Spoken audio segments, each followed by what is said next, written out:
is what we had said, an electronic journal. It really is a chance for a real estate professional to put themselves out there as an expert in their field, an expert in their area, an expert in whatever you're an expert in. You know what you do best. You know if you do new construction homes, if you're better at working with exchanges, investor clients, whatever you are, you need to be the expert. When we talk about blogs for real estate, I always like to say, I heard a really great comment from a panel of bloggers, real estate bloggers. It's like sitting down at the kitchen table with your client before they ever meet you. Because you can address their concerns, you can talk about issues in the market, you can address prices in the neighborhood, you can address everything that's going on around your conditions, and they can read about it on a continuous basis. Of course, you can maintain relationships with past clients, because once you have a client and you get them, if you didn't get them through your blog, you can go, I have a blog, or if it's somebody you sold to many years ago, sending them the link. Because automatically, they can always keep in touch with you and kind of see what you are, but you don't have to always be sending them stuff. You don't have to be mailing to them, but they can know what's going on.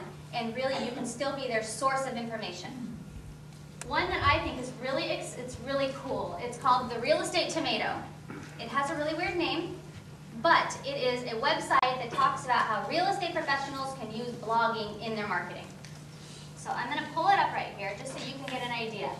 Like I said, it has a little bit of a strange name, but it is one of the best sites that I have seen that talks about blogging. So, as you look through here, of course, who's the youngest real estate blogger, we look at it, and as you scroll down, you will see on the columns over here, look, blogging advice, content creation, organization, writing tips, all the do's and don'ts. It is a fabulous source for you. The next one on here that I really wanted to show you is a real estate agent who has a great blog. Her name is Teresa Boardman.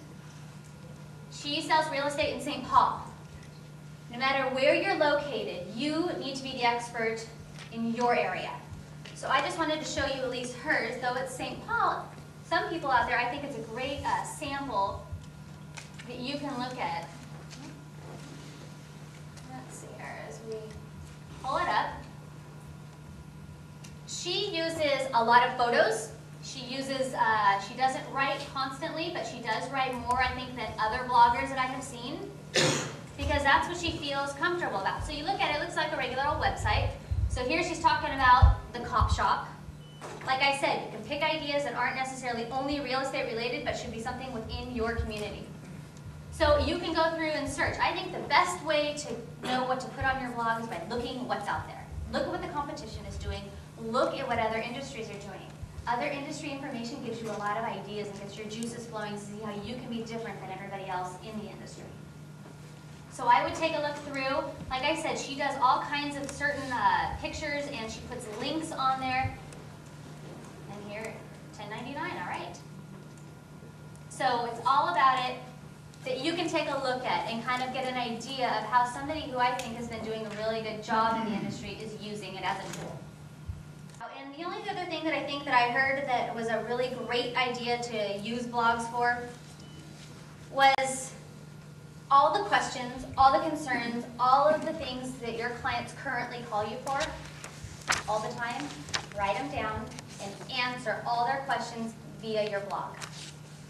So when they are asking you those, for the 100th time, what is going to happen in escrow? What is, closing costs? All these different things that people may ask you because they aren't really quite sure, put them up on your blog.